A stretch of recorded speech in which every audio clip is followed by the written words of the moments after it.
baraka yako ni vita vyako, au vita vyako ni baraka yako.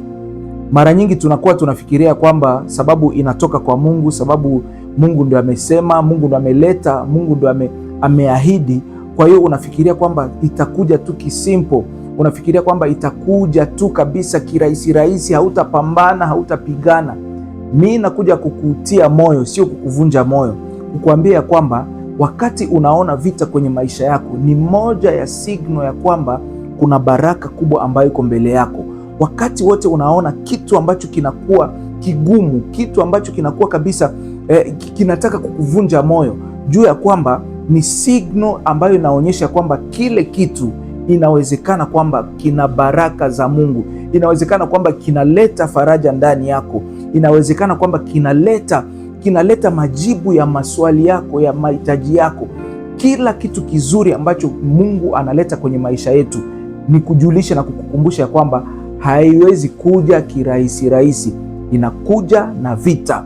Yaani vita na baraka wanatembea pamoja wakati mwingine, na kuna wakati pia baraka au vita inaweza tangulia alafu baraka inakuja baadaye, au wakati mwingine baraka inakuwa kwanza alafu vita tu vitainukia vile ile baraka. Yaani ni vitu ambavyo haviwezi kuachanishwa, vinatembea pamoja, na kutia moyo tena ya kwamba vita vyako ni baraka yako.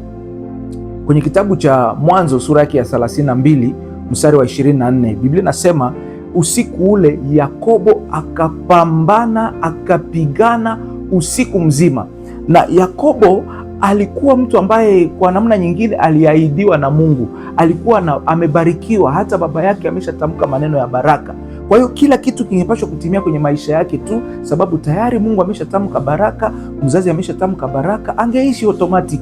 Lakini ili azishike zile baraka, Bible nasema Yakobo akapambana, akasema sitakuacha Mungu, sitakuacha mpaka unibariki. Walipigana na Mungu, alipigana na malaika usiku mzima mpaka akachukua baraka zake. Ndio maana nataka nikuambie, lazima upigane, lazima upambane. Yaani baraka yako unaweza ukaichelewesha kuishika kwa mkono wako kama unaogopa vita. Yaani wewe ukifikiria kwamba vita ni kwa ajili ya kukuangamiza, unadanganyika. Ukifikiria vita ni kwa ajili ya ni ya kukuregeza, ya kukufanya urudie nyuma, yaani unakuwa unapoteza na unachelewesha zile baraka. Lakini leo mimi nataka nikuambie kuwa kama Yakobo aliyepigana ili zile baraka zake azishike mkononi. Sasa mimi naenda kukuambia mambo 3 au 4 5 ambayo inamaanisha kwamba vita vyako ni baraka yako. Jambo la kwanza ambalo nataka uelewe kwamba vita vyako ni baraka yako ni kwamba vita vinafunua baraka, vita vinafungulia baraka njia. Yaani Biblia nasema Yakobo akapigana usiku mzima, yaani akapambana usiku mzima. Mungu ni wa rehema, Mungu ana uwezo wote. Angeweza kumpatia Yakobo, angeweza kumbariki bila hata yeye kupambana, angeweza kumpa hata bila yeye kupambana, lakini ilibidi apambane. Sababu gani? Narudia kusema kwamba vita vinafunua baraka. Yaani ni kama vile kitu fulani kimefunikwa, kitu fulani kimefichwa, kitu fulani hakionekani. Yaani ili kionekane inatakiwa kuwe nguvu fulani, inatakiwa kuwe mapambano fulani, inatakiwa kuwe upinzani fulani, ili kile kitu ambacho kimefichwa kiweze kuonekana. Na hiyo ndio faida ya vita katika sisi kuzipokea baraka zetu. Yaani ili kile kitu ambacho kimefichama kwenye maisha yako, kile kitu ambacho uko naota kila siku, kile kitu ambacho uko nahisi, una feel ndani mwako kwamba kuna baraka fulani nitaishika, kuna mahali fulani nitaenda, kuna kitu kizuri nitakipokea. Yaani signal moja ya kuonyesha kwamba unataka kushika kile kitu ni wakati vita itakuja, ni wakati kutakuja mashambulizi. Yaani ujue kwamba ile inakuja kufunua kile kitu ambacho kilikuwa kimefichwa. Vita vinafanya kwamba mbingu itukumbuke. Vita inafanya kwamba Mungu akuwe na attention yake kwa ajili yetu. Vita inaonyesha ya kwamba kuna kitu kizuri, kuna kitu kikubwa, kuna kitu extra ambacho kinakuja kwako. Kuna kitu ambacho sio cha kawaida ambacho unataka kupokea. Yaani vita katika maisha ya mtu inaonyesha pia kwamba wewe sio mtu wa kawaida, wewe sio mtu kama watu wengine. Unajua, mtu ambaye yuko extra hawezi kuishi sawa watu wengine. Mtu ambaye yuko extra, njia zake sio kama za watu wengine. Mtu ambaye ni special ni kwamba challenge zako sio kama za watu wengine. Wewe hawezi kuishi ordinary, hawezi kuishi kawaida kwamba vitu vinakuaga hivi hivi hivi. No, yaani mtu ambaye ni wa extra lazima vitu ambavyo viko extra vifanyike katika maisha yako. Na vita vya mtu ambaye ana baraka za Mungu, yani ni maisha ambayo ni ya kupambana, lakini ni signal ya kwamba kuna kitu kizuri ambacho Mungu ameandaa kwa ajili yako. Kwa hiyo mimi nakutia moyo rafiki, usifikiri vile vita ni kwa ajili ya kukuua. Jua tu ya kwamba kuna baraka kubwa sana ambayo Mungu anaileta kwako very very soon. Yani ni ile cover ambayo imefunika baraka zako, iko inatoka kupitia hivi vita ambavyo unapitia. Sikia hili jambo, ni kwamba pale ambapo unapigana sana au pale ambapo pana changamoto kubwa sana kwenye maisha yako, ni pale kumefichwa hatima yako, ni pale kumefichwa destiny yako, ni pale kumefichwa furaha yako. Yaani pale kwenye kuna kukwaza sana, pale kwenye unasikiaga kabisa, yani hapa kunakuwa upinzani, njia imefungwa, kuna maadui, kuna miba, kuna vikwazo, yani ujue leo ya kwamba ni pale ndio kuna ufunguo ya mambo mazuri juu ya maisha yako. Biblia inasema wakati Yakobo alipambana usiku mzima, yani pale alipopambania, ni pale ndio Mungu alibadilisha jina lake. Hakuitwa tena Yakobo, lakini akaitwa Israeli. Identity yake ikabadilika. Sikia rafiki yangu, identity yako, jina lako, wewe ambao wanakujua maskini, haitabadilika kwenye vitu rahisi. Itabadilika wakati vita vitakuja kwenye maisha yako. Kumbuka Daudi ambaye alikuwa mchunga kondoo, ambaye alikuwa mtu hana jina lolote, mpaka hata jina ya baba yake haijulikani, lakini siku alipigana na akapata ushindi, ile siku akawa hero. Yani wakawa namwimbia kwamba mfalme ameua 1000 lakini Daudi ameua 10,000. Ina maana alipata jina mara 10 zaidi ya mfalme. Vita vyako viko kwa ajili ya kukupatia identity. Vita vyako viko kwa ajili ya kubadilisha status yako. Pale kwenye unaonaga vita vinainuka kwenye maisha yako kila siku, jua ya kwamba ni pale kuna baraka zako. Yaani ukiona kama vita kila siku vinainuka kwenye familia, jua ya kwamba kuna kitu special ambacho Mungu anataka kufanya kwenye familia yako. Kama ni kwenye biashara yako, yani pesa unashindwa kila siku ni kupoteza, yani hivyo vita viko naonyesha kwamba pale kwenye kuna vita, pale kwenye unapotezeaga, ni pale kwenye utapata faida kubwa. Yani kama ni huduma yako unasikia challenge, yani unataka hata kuacha, jua ya kwamba pale kwenye kuna vita kubwa sana, ni hapo ndio kuna baraka zako za ajabu sana. Kwa hiyo rafiki, endelea tu kupambana, ujue ya kwamba baraka zako zimeambatana na hivyo vita vyako. Destiny yako imeambatana na hivyo vita vyako.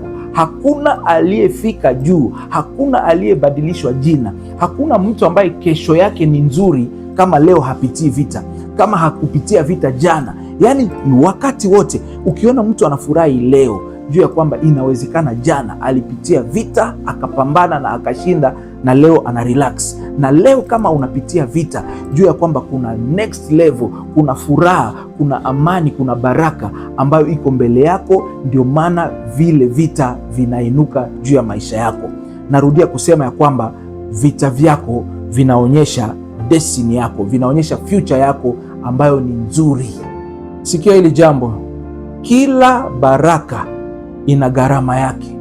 Kila ushindi, kila mafanikio, kitu kizuri chochote kwenye maisha ya mtu ina gharama yake. Hakuna kitu cha bure, hakuna baraka ya bure, hakuna mafanikio ya bure, hakuna furaha ya bure.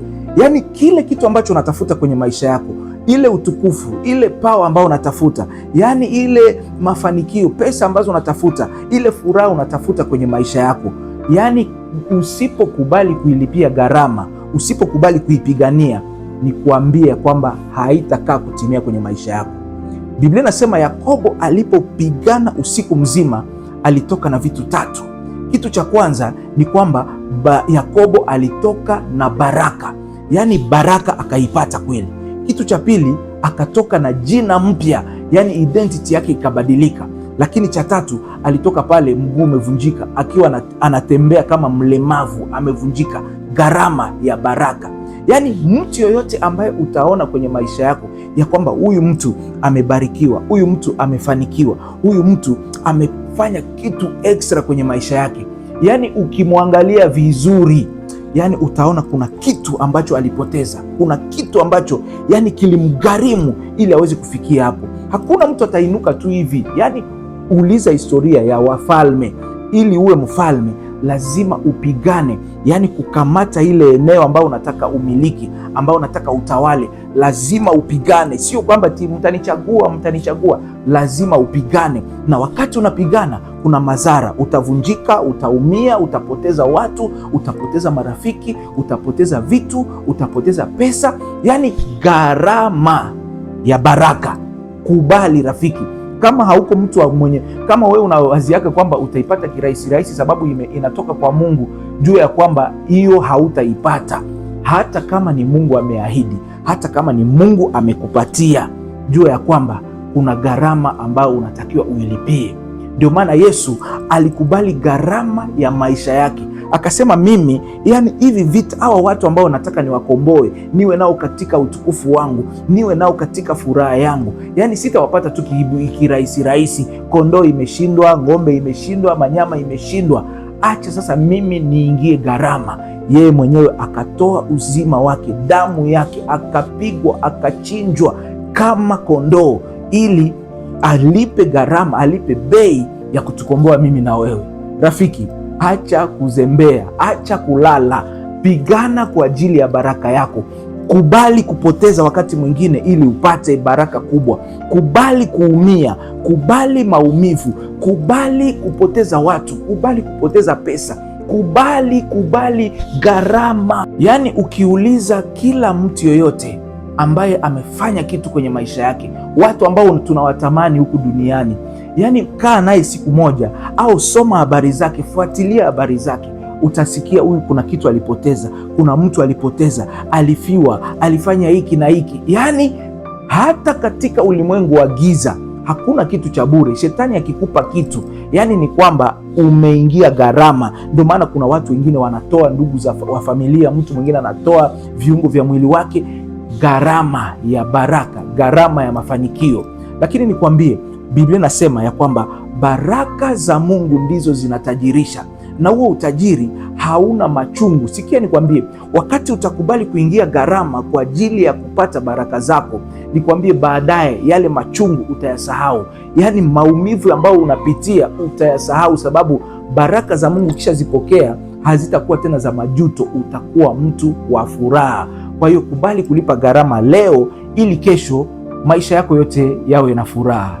Jambo lingine ambalo nataka kusema na wewe kuhusu vita vyako ni baraka yako ni kwamba usimwache Mungu ndani ya vita vyako. Unajua kuna wakati fulani uchungu unazidi kwenye maisha. Kuna wakati shida zinakuja, yani unafikiria kwamba kesho itapata jibu, itapata suluhisho, lakini kesho tena zinakuja zingine shida 5. Wakati utaona shida zinaendelea kudumu katika maisha yako, mimi nakutia moyo na kukuambia kwamba usimwache Mungu, sababu wakati vile ambavyo unaona shida au uchungu unaendelea kuongezeka, ni vile baraka zako ziko zinasogea karibu. Sasa wengi wanafikaga hatua ya kuona, sababu uchungu umekuwa mwingi sana, anaanza kutafuta njia shortcut, anaanza kuacha Mungu, anaanza kujitafutia yeye mwenyewe majibu. Wengi sana hawatazishika baraka zao, wengi sana hawataona mafanikio yao. Sababu gani? Wanapoona shida, wanapoona vita vinakuwa kali sana, wanafikiria kwamba Mungu amemwacha, anafikiria kwamba ni wakati wa kuacha, lakini kumbe ndio wakati wa kuambatana sana na Mungu. Sikia rafiki, unaona wakati huko nafikiria kwenda kwa mganga, ndio wakati ambao Mungu iko na majibu, iko karibu sana. Toa ile mawazo ya kusema ngoja niende kwa mganga wa kienyeji, kwa mchawi anifanyie hiki na hiki kwa ajili ya kupata jibu ya hii mahitaji yangu. Acha hiyo, baki kwa Mungu. Sikia nikwambie, kila anayemtegemea Mungu ni kama mti ambao umepandwa kando kando ya bahari. Yaani kuwe jua, kuwe kama hakuna jua, hakuna maji, yaani utakuwa tu na maji. Sababu gani? Umeambatana, umemtegemea Mungu. Usiwahi kufikiria kumwacha Mungu wakati wa shida. Usiwahi kufikiria kutafuta msaada kwa waganga, kwa wachawi wakati wa shida. Yaani baki na msimamo wako kwa Mungu, sababu Mungu atakushindia vile vita. Kila aliyemtegemea Mungu kwenye maisha yake hakuwahi kuaibika, alipata ushindi, na wewe utapata ushindi ukiendelea kumtegemea Mungu juu ya vile vita vyako. Jambo la mwisho kuhusu vita vyako ni baraka yako ni kwamba wakati unashikamana na Mungu ukiwa kwenye shida, mbingu au Mungu yeye anaichukulia ile shida yako kama vile sadaka na anabariki maisha yako. Yaani Mungu hatuwezi kuonyesha tu upendo wetu kwake wakati mambo ni mazuri, wakati tunafurahi, tunajibiwa, kila kitu kiko vizuri ndio tukasema tunampenda Mungu. Hapana. Yaani test nyingine au sadaka nyingine ambayo Mungu anatuomba ni kwamba wakati tutashikamana naye tukiwa na shida, hauna chakula lakini uko na Mungu, hauna pesa uko na Mungu, wanakufukuza lakini uko na Mungu, unakosewa hata chochote lakini unasema mimi siwezi kukataa Mungu wangu, ninabaki kwa Mungu wangu. Yaani mbinguni inahesabu hiyo kama sadaka. Sikia nikwambie, hiyo mateso ambayo unapitia, Mungu iko na kuomba sadaka ya kwamba ushikamane naye. Shikamana naye. Gisi uko na shikamana na Mungu, gisi uko naongeza bidii ya maombi, gisi uko naongeza bidii ya kumtafuta Mungu, gisi uko nafunga masikio yako usisikie washauri wabaya, hivyo hivyo mbingu kule Mungu iko napokea hiyo sadaka yako. Na nikwambie hakuna kitu ambacho kinafurahisha Mungu kama vile sadaka. Mungu anaachiliaga mbingu wazi kubariki mtu ambaye amemtolea sadaka. Kubali mateso yako iwe sadaka kwa Mungu, ya kwamba Mungu siku moja atakumbuka hiyo sadaka yako. Dada yangu, najua unapitia kipindi kigumu, unakosa chochote hata cha kukusaidia kama vile mwanamke, na kuna mtu anaweza kaja kwako akakushawishi akakwambia chukua pesa ufanye usherati, fanya hiki. Yani unaona kabisa kweli, na mwingine anaanza kusema kwamba Mungu naye ataelewa. Acha nikuambie kwamba Mungu ni Mungu. Anachotaka kwako ni kwamba ile mateso yako uambatane naye katikati ya ile mateso, ili yeye apokee sadaka yako. Ile mateso yako, narudia kusema kwamba ni sadaka kwa Mungu. Wakati utaambatana naye, Mungu anachukua hiyo kama vile sadaka. Unajua, mtu wakati umehangaika kutafuta dawa ya ugonjwa fulani, unafika wakati unasema naenda tu kwa mganga wa kienyeji, naenda kwa mchawi, naenda kwa mfumu anisaidie tu, sababu mateso umepitia inakufikisha mwisho, inakutesa. Acha nikuambie, ile mateso, ile uchungu ni sadaka. Yesu pale msalabani alipitia mateso ya ajabu sana, lakini kwa Mungu ilikuwa sadaka ya kukomboa mwanadamu. Hiyo mateso yako ni sadaka ambayo iko naenda fungua baraka zako sehemu ambayo zimefichwa, inaenda kufungua pesa zako sehemu ambayo imefichwa. Ile kukosa ambayo unapitia ni sadaka ambayo iko na nena mbinguni na iko naenda fungulia muujiza wako. Usimwache Mungu, sababu Mungu iko anakusubiria hapo. Wakati utafika tu mwisho ya hiyo test, utamshuhudia makubwa yake katika maisha yako. Mungu akubariki. Niko na kutangazia ushindi juu ya vita vyote ambavyo viko kwenye maisha yako, vita vya kifamilia, na kutangazia ushindi juu ya wachawi wote wa familia yako, wachawi wa ukoo wako, wachawi wa kijijini kwenu, na kutangazia ushindi juu yao. Maneno yao mabaya wanayosema juu ya maisha yako hayatatimia. Mpango wa Mungu utasimama kwenye maisha yako. Baraka za Mungu zitajaa kwenye maisha yako. Wachawi wakubali wakatae, wewe umebarikiwa. Sababu gani? Vile vita vinaonyesha kiwango cha baraka yako. Mungu akubariki na Mungu akupe ushindi juu ya vita vyote unavyopitia kwa jina la Yesu Kristo. Amen. Mimi naitwa Bienvenu Wanzire. Ninakuomba kwa moyo wa unyenyekevu ya kwamba uweze kusubscribe kwenye YouTube channel yangu Bienvenu Ministries Online. Ukiwa na maswali au unahitaji fulani, unahitaji ushauri, unatamani tuweze kuzungumza na kuomba Mungu, basi unaweza kunitumia tu message kwenye hiyo namba ya simu kwenye screen yako, au ukaniandikia inbox na tutaweza kuita Mungu atafanya jambo kwenye maisha yako. Ni kuombe uweze kunifollow kwenye social media zangu, kwenye TikTok Bienvenue Wanzire 31 au Bienvenue Wanzire 31. Kuna video nyingi ambazo zitakubariki. Kwenye Facebook Bienvenue Ministries Online au Bienvenue Wanzire. Mungu wangu akubariki na Mungu akushindie vita vyako kwa jina la Yesu Kristo. Amen.